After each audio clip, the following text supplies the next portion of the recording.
இன்றைய அன்றாட தியான வார்த்தையில் தாழ்மையை பற்றி வேதம் என்ன சொல்லுகிறது என்று பார்ப்போம்.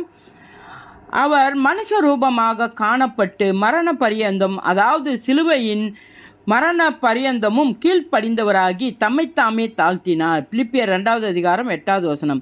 தாழ்மை என்பது தேவன் மனிதனுக்கு பயன்படுத்தும் அடையாளமாக இருக்கிறது.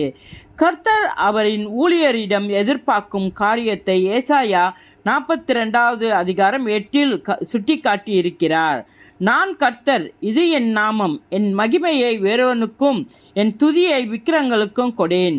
தேவ மனிதன் தாழ்மைக்கு பதிலாக பெருமை கொண்டவராக செயல்பட்டு தனது சொந்த வழியிலே செல்லும்போது கர்த்தர் அவரை சீர்படுத்தும் முறைகள் இறுக்கமானவைகள் என்பதை அறிந்து கொள்ள வேண்டும். பெருமை உள்ளவர்கள் நேரடியாகவே தேவனின் வெறுப்பை சம்பாதித்து கொள்கிறார்கள். நீதிமொழி 6:17, 18. சகிப்புத்தன்மை.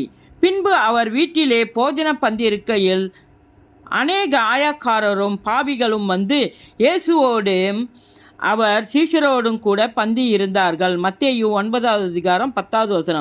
சுவிசேஷத்திற்காக நான் உத்தரவு சொல்ல ஏற்படுத்தப்பட்டவன் என்று அறிந்து சிலர் அன்பாலே அறிவிக்கிறார்கள். இதெல்லாம் என்ன? வஞ்சகத்தினாலாவது உண்மையினாலாவது எப்படியாவது கிறிஸ்து அறிவிக்கப்படுகிறார்.